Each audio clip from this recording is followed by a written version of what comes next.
கண்ணீரோடு விதைத்தவன் கம்பீரமாய் அறுவடை செய்வான். ஒரு விவசாயி நிலத்துல விதைய போட்டு அது முளைக்க அவர் காத்திருக்கிறார். முளைத்த பிற்பாடு அது வளர அவர் காத்திருக்கிறார். வளர்ந்த பிற்பாடு அதனுடையதான பலனுக்காக அவர் காத்திருக்கிறார்.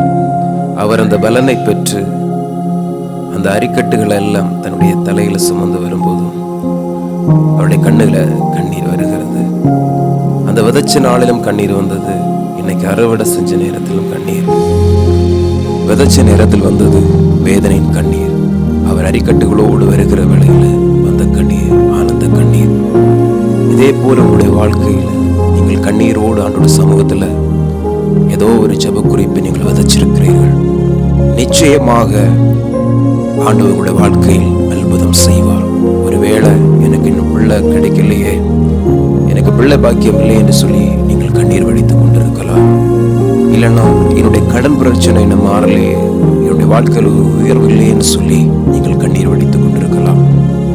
உங்களுடைய புருஷனுடைய குடிப்பழக்கமா இருக்கலாம், உங்களுடைய பிள்ளைகளுடைய குடிப்பழக்கமா இருக்கலாம். ஏதோ ஒரு விஷயத்துல நீங்கள் கண்ணீர் வடித்து அவனுக்கு சமூகத்தில் ஜெபித்துக் கொண்டிருக்கிறீர்கள். ஆம், நீங்கள் ஜெபிக்கிறதுக்குரியதான பலனை கர்த்தர் நிச்சயமாக என்னுடைய வாழ்க்கையில் செய்வார். அந்த விவசாயி தன்னுடையதான தலையில் அரிக்கட்டுகளோடு சந்தோஷமாய் வருகிறது போல உங்களுடைய வாழ்க்கையில் நீங்கள் ஜெபிக்கிற விஷயத்துல இந்த வருடம் முடிவதற்குள்ளாக உங்களுடைய வாழ்க்கை கர்த்தர் அற்புதம் செய்வார். நீங்கள் சந்தோஷத்தை காண்பீர்கள். கண்ணீரோடு விதைச்சிங்கன்னா கம்பீரமான அறுவடை உங்களுடைய வாழ்க்கையில, உங்க குடும்பத்துல நீங்கள் ஜெபிக்கிற விஷயத்துல கர்த்தர் செய்வார்.